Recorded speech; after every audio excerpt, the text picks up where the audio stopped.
Welcome to Drink Beer, Think Beer, the podcast that gets to the bottom of every pint. Happy New Year. I'm John Hall. Resolved to do more reading and travel, pandemic permitting, this year. To help you get excited about both, I'm joined by Tim Webb and Stephen Beaumont, two journalists who are also the authors of the World Atlas of Beer. We're talking about the book, Beer Destinations, and the constantly changing landscape of styles. But first up, we're able to bring you this show every week, thanks to these sponsors. This dry January, party on all month long with Athletic Brewing Company's great tasting non-alcoholic craft beer. Their full lineup of craft styles lets you drink up and stay dry while keeping things fresh. And with brews starting at only 50 calories, you can stick to your resolutions all while saying cheers. Join the party at athleticbrewing.com and get free shipping on 2 6-packs or more. Plus, new customers can get 10% off with code BeerEdge10. And we're also brought to you by NZ Hops, a cooperative of master growers whose legend and cultivars have been crafted for over 150 years with creativity and passion to produce some of the world's finest hops. With a dedicated hop breeding program and farming knowledge handed down through the generations, the current day master growers proudly provide 18 unique New Zealand hop varieties to the world. Visit nzhops.co.nz, where you can find them on Instagram, Facebook, or LinkedIn at NZHops Ltd to learn more. A lot of experiences are lost in the digital age. We get so accustomed to seeing places virtually on a screen or reading pieces built for short bursts that when a book like the World Atlas of Beer comes along, we should all take notice. This third edition is completely revised, and authors Tim Webb and Stephen Beaumont take us on a tour of the world through its beer culture. This isn't a travel book per se, but an examination of what each country has created in the brewing space, what it aspires to be, and what we can expect or look to appreciate when we visit for ourselves. The authors are proper writers and travelers, and their collective knowledge, inquisitive nature, and discerning palates are evident on each page. Tim Webb spent 6 years on the board of the Campaign for Real Ale, you might know it as CAMRA, where he ran Britain's National Beer Festival and co-founded CAMRA's publishing company. He's written the Good Beer Guide Belgium continuously since 1992, and he's won an award for beer writing in 4 different countries. Stephen Beaumont is the author or co-author of 10 additional books about beer, including the Beer and Food Companion and 2 editions of the Pocket Beer Book. He's also been a contributor to many others. He's hosted tastings, dinners, and educational events around the globe. Go get a copy of this book. The World Atlas of Beer should be in your collection and well thumbed through before you put it back up on a shelf for later reference. What makes this book special is not just the country entries, but the included maps, the sidebars, the photos, and the graphics. Digital can't compete with that on this scope, and getting lost in the pages for a while is a great vacation for the brain as you plot out your next real trip for beer. Via Zoom, Tim spoke to me from the UK and Stephen from Canada. Here's our conversation. How difficult is it to distill down the world's brewing scene into a book like this? Like, are there any easy parts? John, you know well how much craft beer has exploded all around the world. So, I mean, it's a self-answering question, isn't it? It's a massive, massive topic to cover. But the advantage that Tim and I have is that having been doing this since about 2010, 2011, we've gotten very proficient at getting to the heart of the matter, cramming as much possible information as we can into the book, and hopefully making it readable and enjoyable at the same time. Yeah, I think it's one of the things I do in Europe, because we've got about 50 countries in Europe, and they are at different stages of development as beer countries. Most of them are getting pretty advanced now.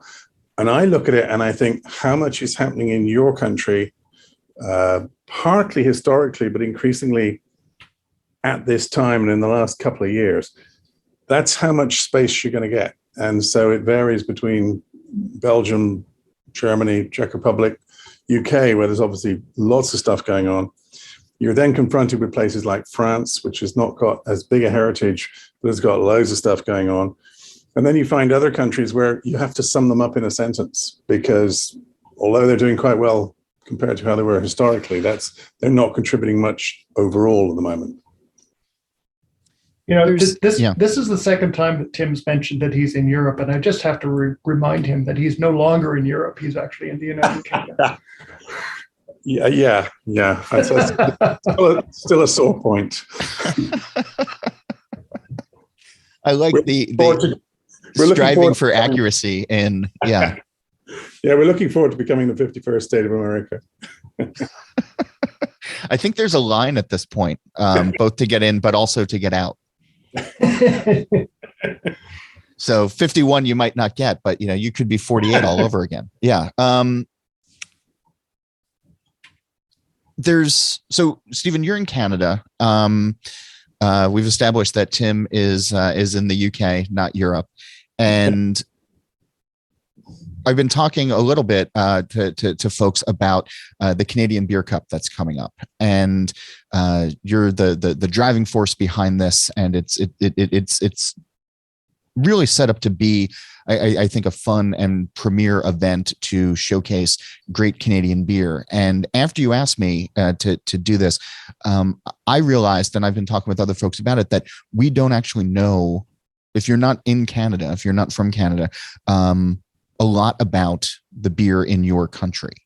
And so when you were putting that chapter together in the book, knowing the source material as well as you do, where did you start with, okay, this is how I'm going to present Canada to a global audience in book form?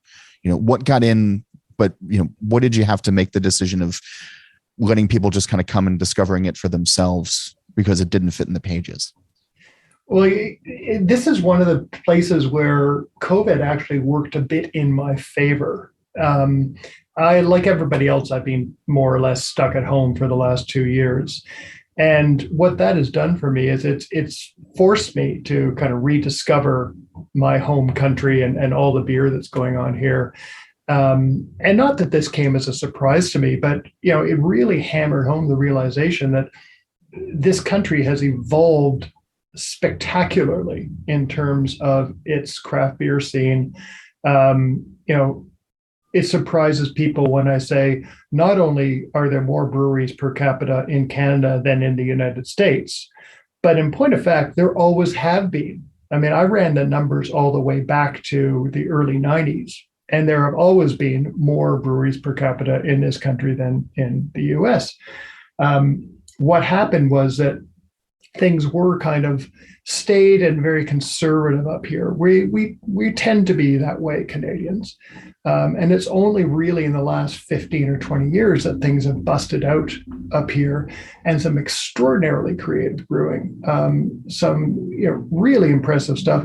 And I basically just kind of said, look, this is the East, this is the Central, this is the West, and here's why it's exciting. This is going on, and there are cities in here that are every bit as good beer cities as any beer city in the world. So it's just kind of trying to get that message across, again, in as few words as possible, because I don't have massive amounts of space, but just try to and this is true also for places like Mexico, Brazil, Ecuador. A lot of the countries that I covered, that people have no idea what's going on. But Mexico is one of the most exciting beer markets in the world today. So it's really about kind of getting that message across to people as, this is not what you think it is. There's a lot more to it. What makes you say Mexico is as exciting as it is? It's another country that I just haven't spent much time in. The brewers in Mexico are spectacularly creative. They really approach beer from a culinary perspective. One Mexican brewer told me, he said, we all learn to cook at the hem of our mother's dress. So we approach brewing that same way, a very culinary approach, which is true largely throughout Latin America, in fact. And they're up to I think 1,100, 1,200 breweries now. A lot of really interesting stuff and ambition. They're a small percentage of their national market, so they have massive room to grow. And there's a lot of ambition down there to say, hey, you know what?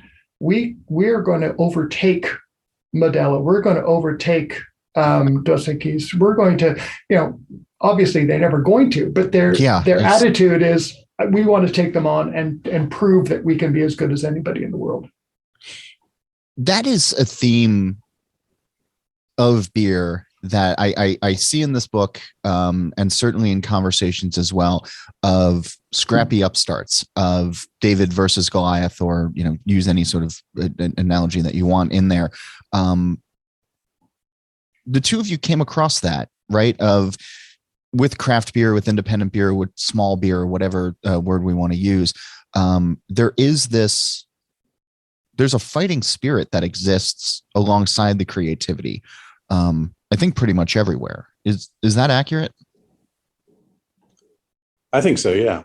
I think it doesn't matter whether you've got a country with a hugely well-established heritage beer culture. And I'm thinking of Germany, for example.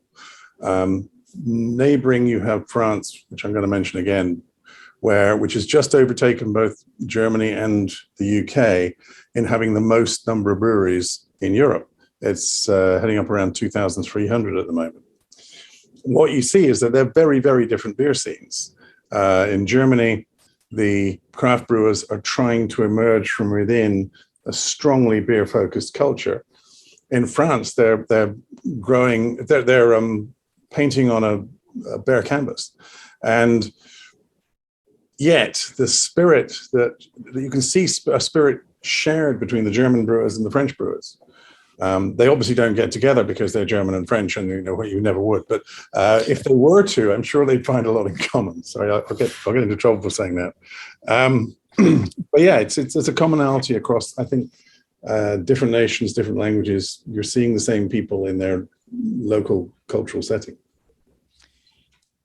The culture of beer, especially in established brewing countries, Germany, Belgium, UK, a lot of those, a lot of, I guess, what we all as beer drinkers think of the beer culture. So when somebody says to me, okay, beer in Great Britain, I'm immediately going to think of cask ale. And I don't know if that's good or bad, because there's so much more that's happening in there right now, in that scene right now. But it seems like the two of you, in putting this book together, acknowledge those initial thoughts and then build out from there, and bringing in new things. And I'm wondering how you were able to experience, or put together the cultural aspect of it, starting in one place in a time of history, and then seeing the trends emerge, or seeing, the story sort of unfold. If there's I don't know if there's a good example of that, of starting someplace and then winding up at the end on a pretty fun cultural journey. Well, I think that prior to COVID, of course, Tim and I both traveled extensively, as much as we possibly could, to see firsthand as much as we possibly could. But we know people all around the world, and we use them as valuable resources. You look in the acknowledgements page at the back of the book, and there's a laundry list of names. And these are all people who are in these countries, and they're part of their beer cultures. And so they're on the ground floor, and they're saying, oh, this is happening, or this is happening. We have regular conversations with these people to help us understand that. And I think that, one of the themes that we keep coming back to in this book is how uniquely each country is developing its beer scene. Often alongside a national beer style that, nobody ever kind of predicted that this was going to be a new cool style of beer to enter the world.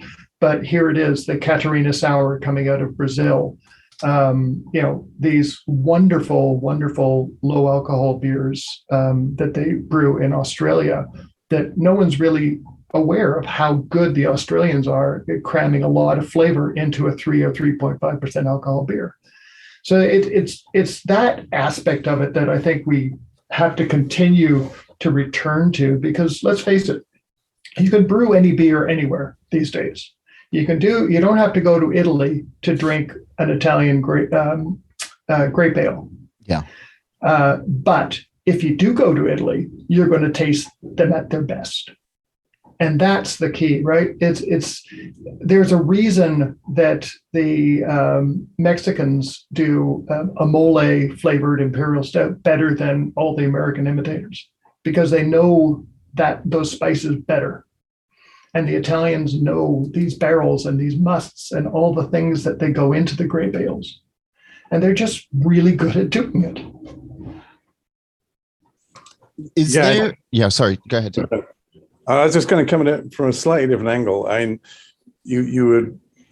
think every country is different, and you have to write about every country in its own right. The country I find the most difficult to write about is the UK, where, as you said, John, people think of the UK and they think of cask ale. Yeah. Actually, if you look at the UK in another way, a lot of the beer styles that craft brewers internationally have been riffing off for the last 20 years had their origins in the UK. So you get the pale ales and the IPAs and the ports and the stouters and sometimes barley wines and Scotch ales and stuff. All around the world, craft brewers are making excellent examples of that. Here in the UK, what we seem to be doing at the moment is creating imitations of New England IPA, and doing strange variations on a sort of pan-European fruit beer and this sort of thing. You'd expect this to be the place where the really great IPAs are made in the most authentic way. And okay, there are beginning to be a few that are around, but we haven't really grasped that. And it's this whole thing about the craft beer, what I call counter-revolution. It feeds off itself, and it's wheels within wheels and circles within circles. And it'll be interesting to see when it settles down, because I think at the moment it's still in primary fermentation. When it settles down, it'll be great to see what beer cultures we're left with that will be logical for the next half century or so. Have you found that when it comes to the UK or Germany, that a lot of the newer brewers are trying to run away from history rather than embracing it? I think yes and no. I think certainly in the UK, one of the interesting things you find is that if you've got a cluster of youngish, meaning under 45, craft brewers who are associated with craft brewing, not with local production of cask ales, they will often speak very highly of cask ale. And when you say, well, why don't you make one? They just change vote fast and they say, there's no margin in it. We can't make money making cask ale, therefore we don't. But that doesn't mean we don't hold it in extremely high regard. And that's quite a difficult thing to put across to the more old-fashioned brewers who see them as people who are just trying to ruin the beer culture. And there is kind of equivalents of that in Germany, where the new brewers of craft ales will often hold some of the lager styles in very high regard and say exactly the same thing. We haven't got the equipment, we haven't got the marketing, we haven't got the time to create these excellent, quite simple beers that have been quite elaborately made. So it's it's a difficult thing to encompass in 2,000 words, but it's yes, it is. In answer to your question, yes, it is what I find.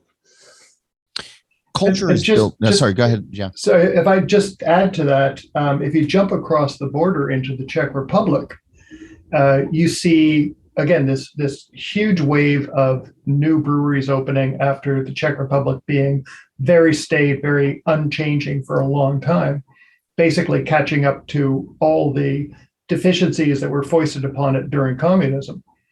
But these new breweries, the first thing they do is they brew a Svetli Lešák, and then they'll play around. But they have to they feel they have to respect their traditions first. Then they can come up with a Czech IPA.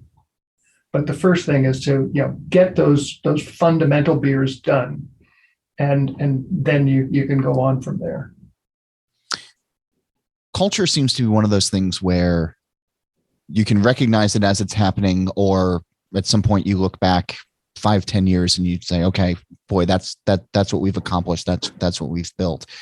Are you finding that brewers in some of these emerging beer countries right now, where there is growth, where there is innovation, are the brewers that you're talking with, are they paying attention to what they're building right now, or are their heads just down doing the hard work, waiting to pop up and eventually see what they've made? I think it's a bit of both. Okay.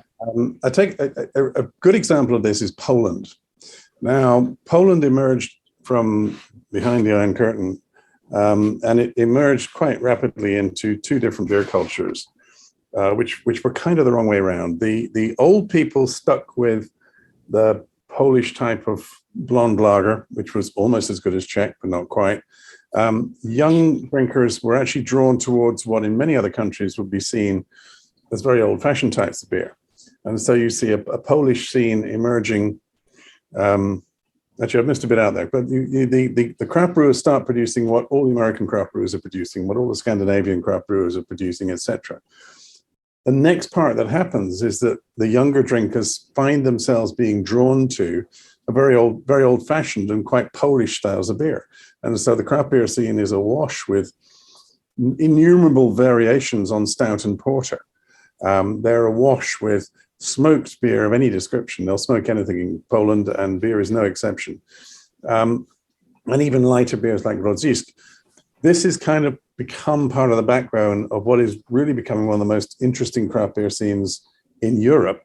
And I don't think anybody planned it to be that way. It's just how things are evolving. And if I could take you back down under Australia and New Zealand, they effectively have to be aware of what they're doing. They can't just put their heads down, because they tried that once and they failed miserably. Both Australia and New Zealand had early craft beer scenes that crashed and burned spectacularly.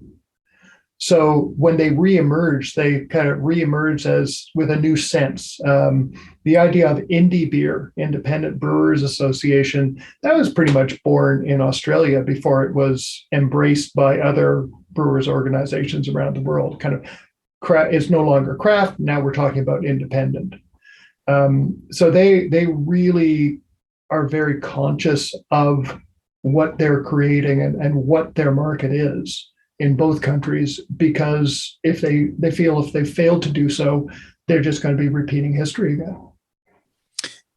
There's a lot of this conversation of independent and ownership, and I know people in and around the beer industry are often talking about it and passionate about it. Did you find examples anywhere in the world where the consumers, by and large, like actually care?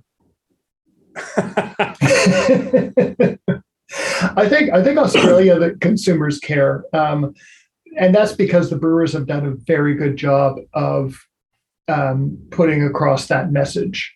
They actually have an indie beer day in Australia, which it's been successful. It's still very useful, but it's been successful, and it's been embraced by the consumers. As well as by the producers. So, but other than that, I think you're stretching it a little bit to think that, do consumers really, really care? There's a small number of consumers who are aware of these things, these company takeovers and that type of thing. But general terms, I think people care what's in their glass more than who created it. Yeah, I mean, you got to remember, John, I come from a consumer background. I all of my writing has been right from the word go, from the consumer perspective. I was on the National Executive Campaign for Real Ale, which is one of the biggest and oldest consumer groups in the world. And that this is my angle. But I think one thing that's true is that most consumers haven't a clue who makes their beer. Right. They are led by the flavor. They're led by the taste. They are also, sadly, led by really good marketing lines. And you see this time and time again, that particular products will take off and be enormously successful, and then they crash and burn 6 months later, because actually when you really know what you're tasting, they're not that good. They were just put across with a nice strap line. And it's not fair in a sense to believe that consumers are judging by being a brewery being independent or not, because they simply don't know. I think it's going to get more and more interesting, because one of the things there's several dynamics happening, certainly this side of the Atlantic. A couple of the really best known industrial lagers have started changing their flavors to tasting more of beer, which is a very cynical way of putting it. But in particular, they've done a lot of work on Pilsner Urquell, and it's developing a really almost a pastiche Bohemian lager flavor, and is very, very consistent. Now, and that's starting to impact on just ordinary beer drinkers who quite like ales. And they're finding Pilsner Urquell, and they're saying, "Oh, gosh, yeah, something about that, isn't there?" Now, if large breweries start to do that, it's going to really mess up the market. What they're tending to do at the moment is just create brands that sound a bit crafty, or else take over a large craft brewer and make everyone believe they haven't changed it to cheaper hops or whatever. Yeah. And they're doing it all for a marketing spin. If they were to do something different and start actually beefing up the flavors of different beers, that would start to get seriously interesting. And it runs hand in hand with their fundamental issue, which is that all around the world, in all the major markets, the global brewers are seeing a gradual fall in interest in their top brands. And that's not going away. So they're relying on the small breweries, the independent breweries, to make beer sexy again. It's the one part of the beer market that's growing, apart from no alcohol beers. And there is becoming this strange interdependence between the biggest and the smallest, because the smallest can't get to market without the big guys, and the big guys aren't going to get innovation and kudos without the small guys. More in a minute. But first, thanks to the companies that support Drink Beer, Think Beer. This dry January, party on all month long with Athletic Brewing Company's great tasting non-alcoholic craft beer. Order yours at athleticbrewing.com and get free shipping on 2 6-packs or more. Plus, new customers get 10% off with code BeerEdge10. And NZ Hops, a cooperative of master growers whose legend and cultivars have been crafted for over 150 years to produce some of the world's finest hops. NZ hops are like no others, unique in their flavors and aromas. Visit nzhops.co.nz to explore more. Now, back to the conversation. In thinking just about some of those brands that come out, and a lot of the, I don't want to use the word innovation, but a lot of the, the growth or the attention has been in some of these alternative alcoholic beverages. So hard seltzer, hard teas, fruit punches, all sorts of things like that might be around for 6 months and then they're gone. Thinking of Coors Light, hard seltzer, we hardly knew ye. That makes some of these splashes. Those beverages have been leading a lot of conversations, at least in the business side of things, as well as the consumer side of things, here in the US. Are you seeing them take off in other parts of the world? There was a theory that they'd crash and burn in Europe straight away, because words like hard seltzer don't mean anything over here.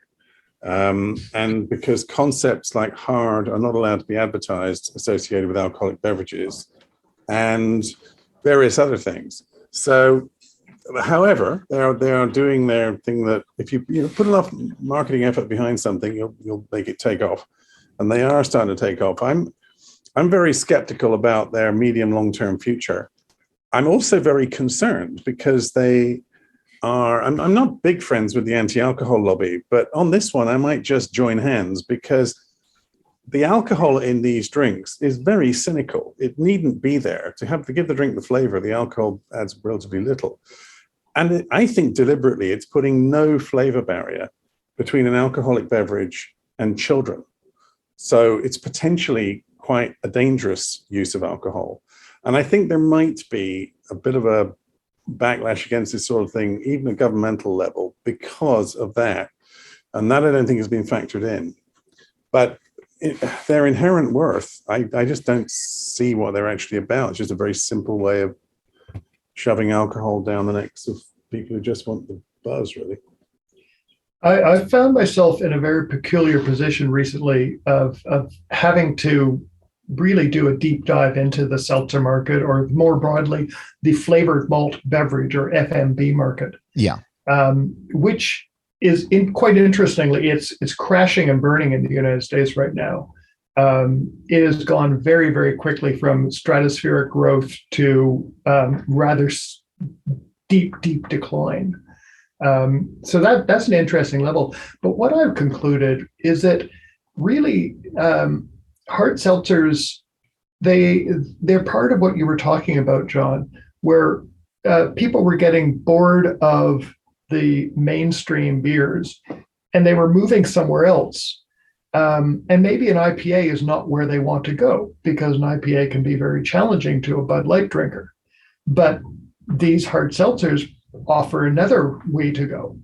And as long as the hard seltzer market could keep introducing new flavors, that kept the growth going. Mm-hmm. But once the consumer got tired of, here's the latest flavor of the week, that's when the seltzers started to decline again. And I think that there's this thing in our culture, and it's in craft beer too.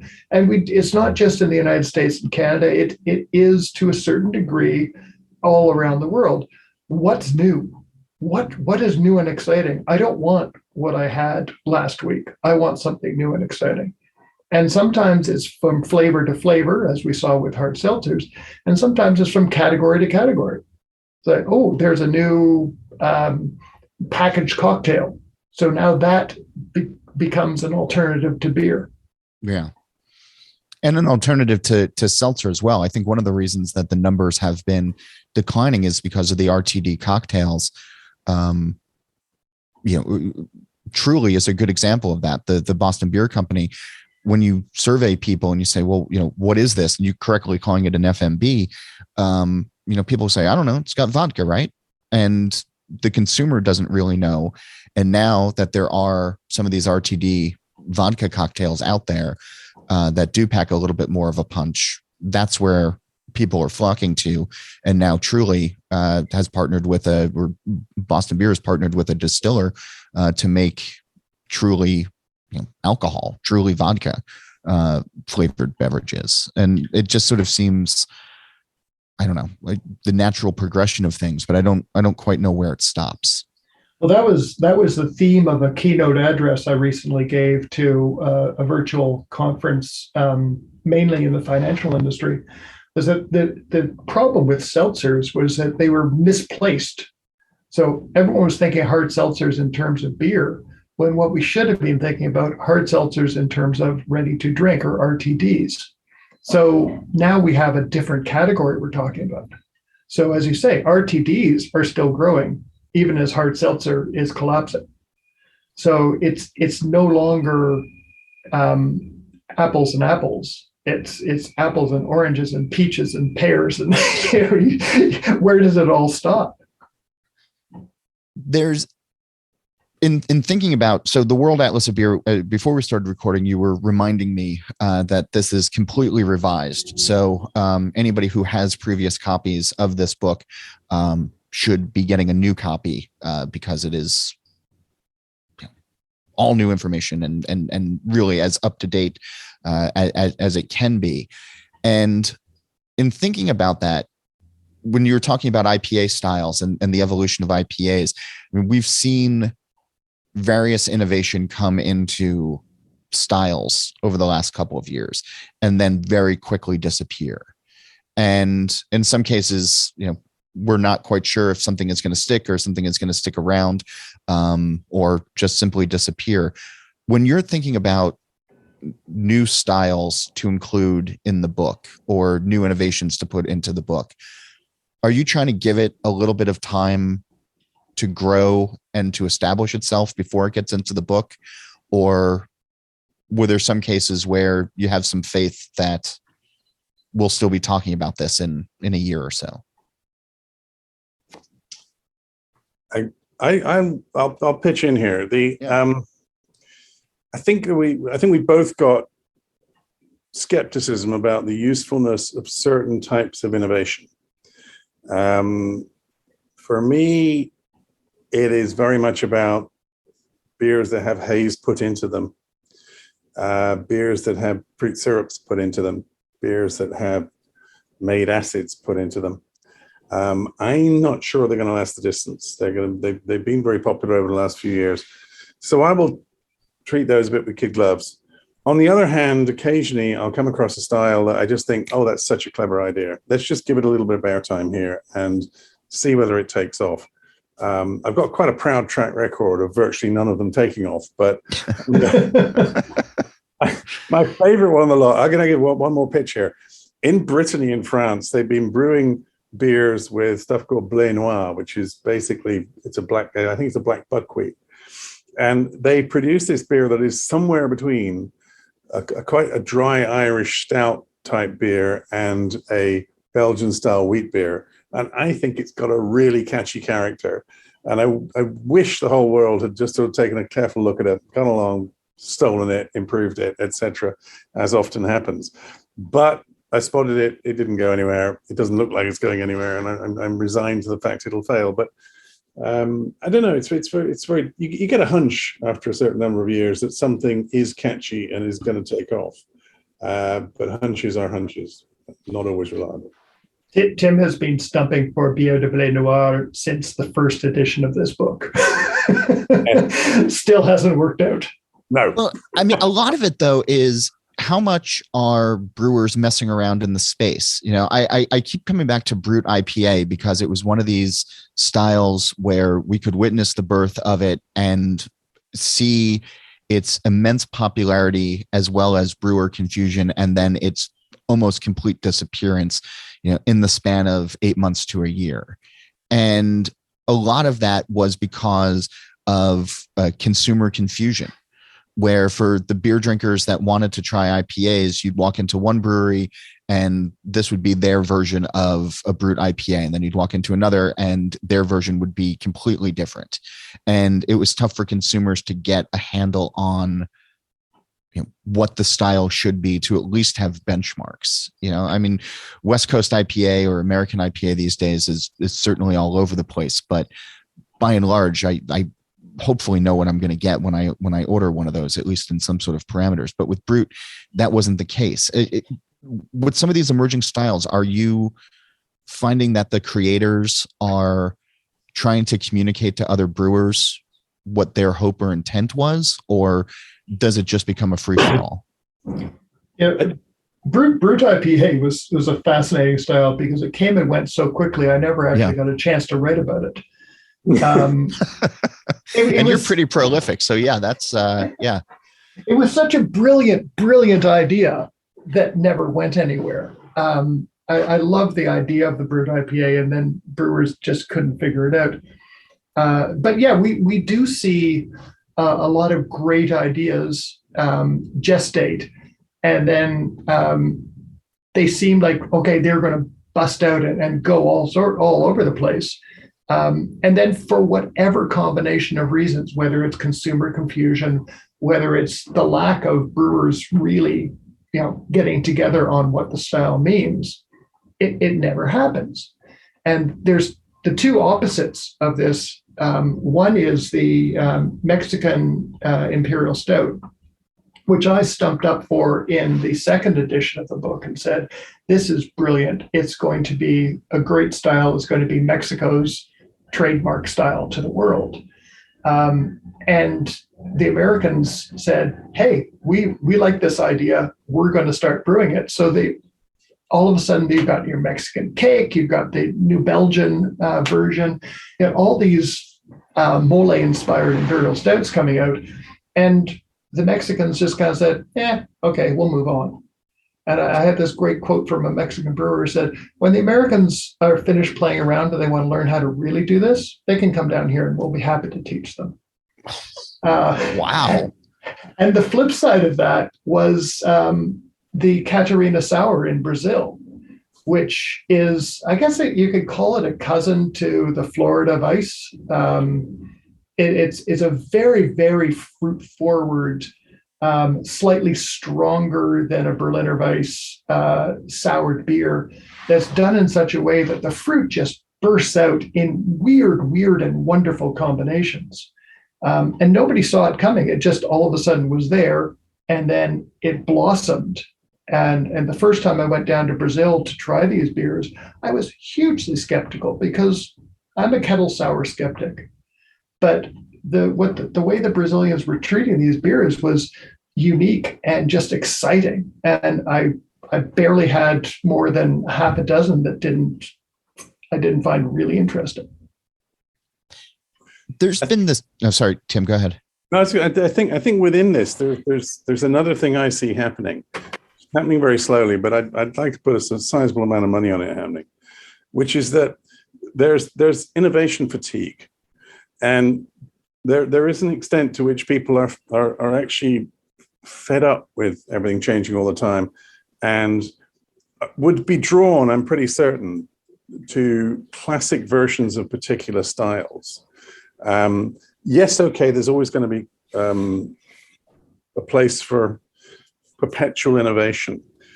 Craft beer was probably a child of the internet, and the tickers have led the mentality of quite a lot of brewing. But at the same time, there's a lot of beer lovers out there who would like to buy serious beers. And I meet a lot of people now, just ordinary beer drinkers, where they just want to know which are the really, really good ones. And can we just keep buying those, please, and still have them in our cellars in 5 years' time, fresh ones in our cellars in 5 years' time? That, I think, is where the great markets lie. And we're seeing a little bit of that happening in the UK. We've been playing around with IPAs, and there's starting to be 2 or 3 that are they're hitting the supermarket shelves, not because they've got lovely looking labels, not because they have great marketing claims, but because they're just damn good beers. And that, I think, is something that might emerge out of this in the future. I like that on a Zoom call full of writers, you're wagering large amounts of money that none of us have. So that was.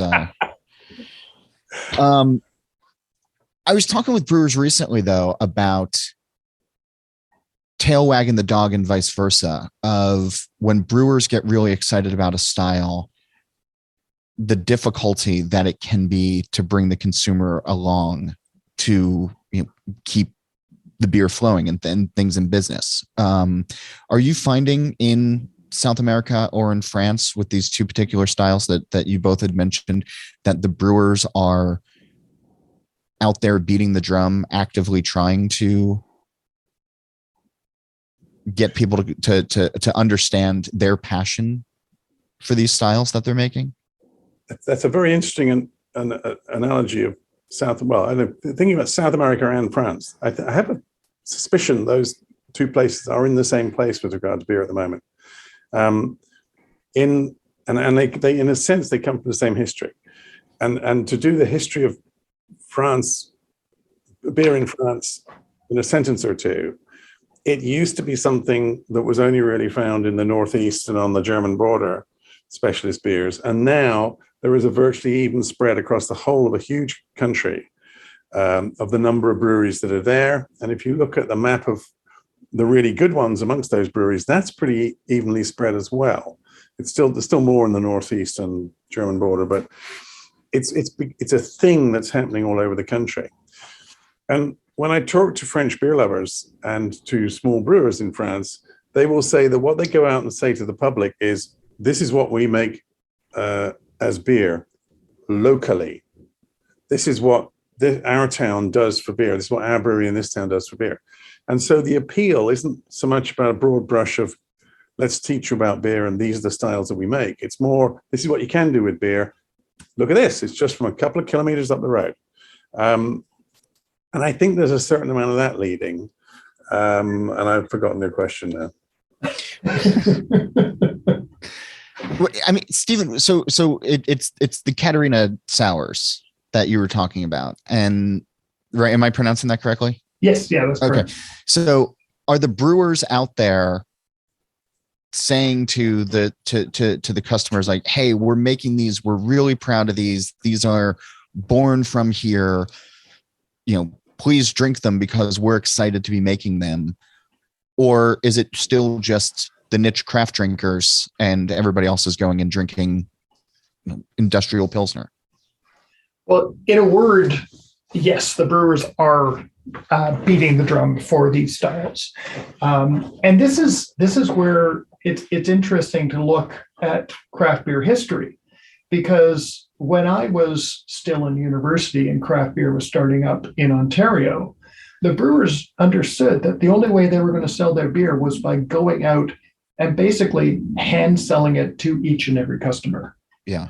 And that's still the attitude in these emerging beer cultures, because they're still small, they're still in the growing stages. Whereas I think a lot of brewers in developed beer cultures, Canada, United States, UK, Belgium, I think they've kind of forgotten that aspect of it. And there's this we'll put this out and then people will buy it.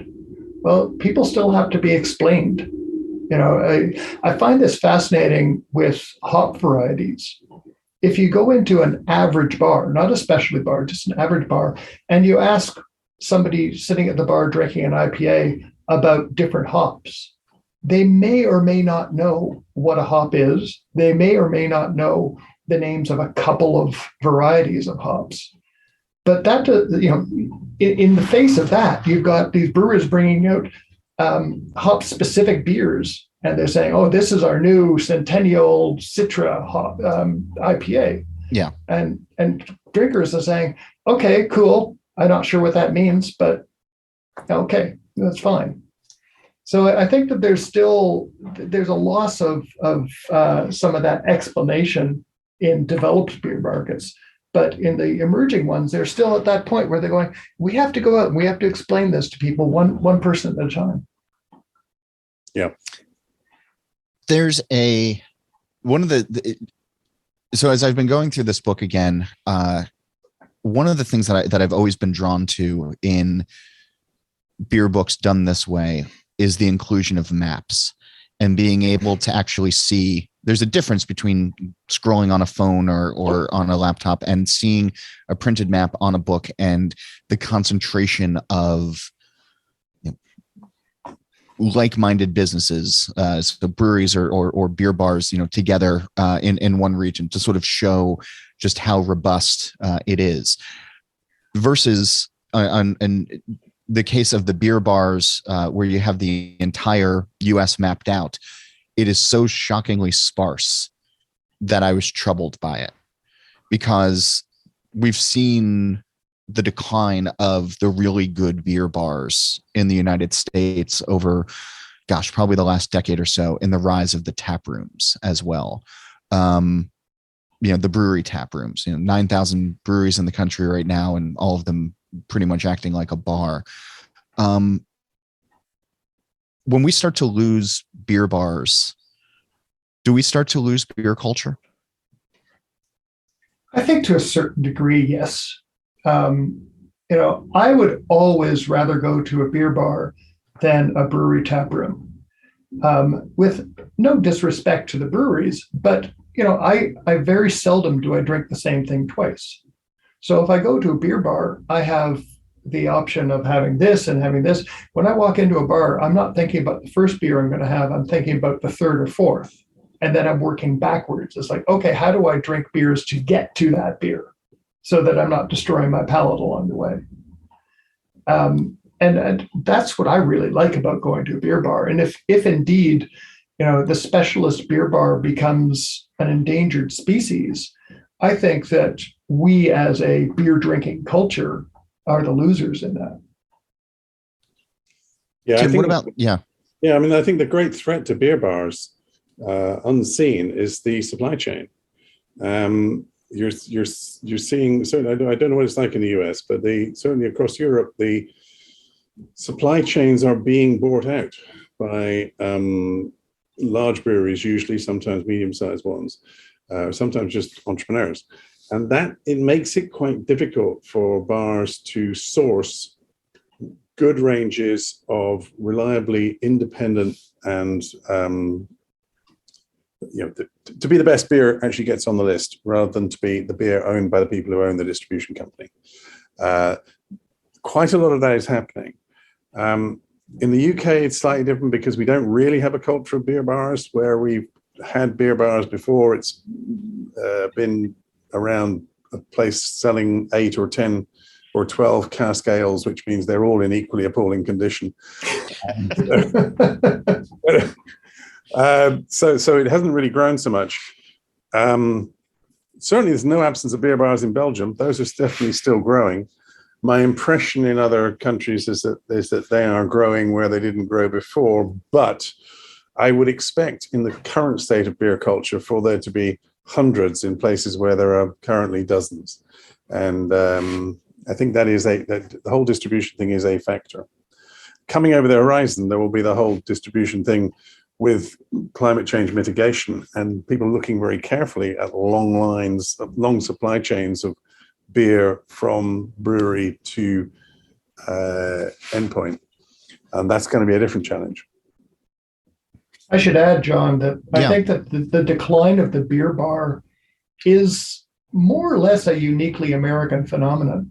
We're not seeing that happening in Canada. I have not seen that happening anywhere in Latin America. And I've certainly seen all the social media posts about this. I mean, when the Falling Rock closed its doors, a little part of me died there. So it's tragic to see that happening, but it's not something that I would say this is a global phenomenon. I'd say this is an American phenomenon. Well, leading by example yet again for all of the wrong reasons. The other thing that I've struck in the book that I've actually been thinking a lot about is the non-alcoholic beer space. And it was nice to see that get the mention in the US chapter, and also kind of surprising because we weren't having that conversation, certainly a decade ago when the first edition of this book came out. And that it's risen to the level where we're talking about it here in the US, I think is pretty remarkable. Are you seeing globally that some of these sober initiatives, some of these sober curious drinkers are catching on more and more? I think so. Steve. Yeah. I think. I don't think that non-alcoholic beer is ever going to be as big as some people, like ex-ABI CEO Carlos Brito has said it will be. Particularly not in North America. But it's certainly, it's going to continue to grow. We now have breweries that are non-alcoholic specialist breweries. And that would not have existed 5 years ago at all. So that's proof right there that this is something that's really, truly happening. I think I'm old enough to remember last time around where you had these low alcohol, no alcohol beers that arrived, were a great thing, hit the market and did a classic 3-year life cycle. Within 3 years, nobody heard of them. The difference between then and now, I think, is all down to the craft beer movement, in that people do expect beers to have flavor. They've got a lot more techniques of not only just giving beers flavor, but also the clever stuff like giving a body to a beer that's got no alcohol in it. And because of these small scale techniques, the difference in the market this time around is that it's part of it at least is being flavor led. And if flavorsome non-alcoholic beers can develop and remain, I think they will get a permanent market, because I think there is a genuine wish by some people some of the time to drink a beer that has no alcohol in it, but that is a decent beer. I doubt very much it'll ever get into double-digit percentage for the beer market. In fact, I think it'll do well to maintain much more than 5%, but I think they may have permanence. Yeah, a lot of the ones that I've been having recently, they're good in a pinch, and I think they sort of meet the expectation of the, of what they're putting out there. But it's I was really just I know, since you all have been really focusing on globally, if I just wanted to sort of hear your overall thoughts on that. I've been asking folks who have come on the show. There's a television program. I'm not sure if you're aware of it. It's called The Good Place, and there is a scene in the show where you can walk through a green door and be anywhere at any point in history with anybody that you choose.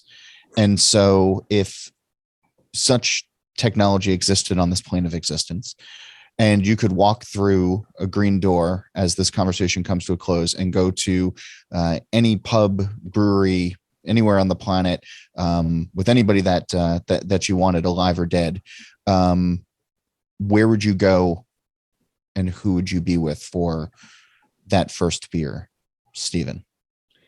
I'm torn between two scenarios.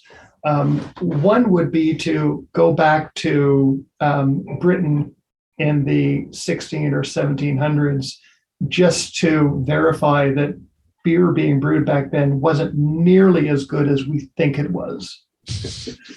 And the other part of me would go back a much shorter distance of time, maybe back to the 80s or 90s, so that I could have a few more beers with Michael Jackson, and talk a little bit about how he thinks we've dealt with his legacy. Because in many ways, I mean, when we did the first edition of the World Atlas of Beer, we were very conscious of kind of following in the path of Michael's New World Guide to Beer. And both of us, having been friends of Michael, felt a lot of responsibility for doing that. And I'd love to go back there and say, okay, to think we've done a decent job. And what do you think of this hazy IPA anyway? For me, Yeah, I would like to take the young Carlos Brito, probably at the same sort of time that I first went to the Brooks Beertje Cafe in Bruges. And I'd like to sit him down, just having a chat with Jan de Bruin and Daisy Klaas and their barman at the time, who's a pretty neat brewer now, Chris de Wist, just chewing over the possibilities of beer and opening his eyes so that the next 30 years of his life would have been spent differently. it's a very noble pursuit. Thank you. Gentlemen, congratulations on a wonderful book. The World Atlas of Beer, the essential guide to the beers of the world, is available where all fine books are sold, both in person and on the internet. But I'm still coming back to it and flipping through it and finding new things. And the photography is great, and the breakout boxes in each of the various countries is really just filled with just fun, jaunty information that really, I think, is making me a better beer drinker and certainly more knowledgeable. And I think it'll do the same for all of the readers. So hope everybody goes out and buys multiple copies and gives them to all of their friends. So congrats on a great book, and thanks for being on the show this week. Thank you, John. It was a pleasure. Yep, I go with that entirely. What country, aside from your own, do you want to visit in 2022? You can email me. It's John Hall, JOHNHOLL @beeredge.com, or you can reach out on social media. I'm on Twitter @John_Hall. Beer Edge is also on all of the social medias @The Beer Edge. A reminder to join the smoked beer conversation with other enthusiasts on the This Week in Rauch Beer Facebook page, or on Twitter and Instagram @TWRauchBeer. And if you're a brewery or a company that wants to support the show and bring original content to the airwaves, you can help us out through advertising by reaching out to Liz Melby. She's at liz@beeredge.com. And speaking of that, thanks to the companies who help keep us on the air. This dry January, Party on all month long with Athletic Brewing Company's great tasting, non-alcoholic craft beer. Their full lineup of craft styles lets you drink up and stay dry while keeping things fresh. And with brews starting at only 50 calories, you can stick to your resolutions all while saying cheers. Join the party at athleticbrewing.com and get free shipping on 2 6-packs or more. Plus, new customers can get 10% off with code BeerEdge10. We're also brought to you by NZ Hops, a cooperative of master growers, whose legend and cultivars have been crafted for over 150 years with creativity and passion to produce some of the world's finest hops. With a dedicated hop breeding program and farming knowledge handed down through the generations, the current day master growers proudly provide 18 unique New Zealand hop varieties to the world. Visit nzhops.co.nz or find them on Instagram, Facebook, or LinkedIn at NZHops Ltd to learn more. Final reminder, check out the Beer Edge podcast with Andy Crouch. New episodes come out weekly. Steal This Beer has new episodes every Monday, and the BYO Nano podcast drops on the 15th of every month. Back here, Nate Schweber performs our theme music, Jeff Quinn designed our logo, and I'm John Hall. New episodes release every Wednesday, and that's when I'm going to be back again to drink beer and to think beer. Happy New Year.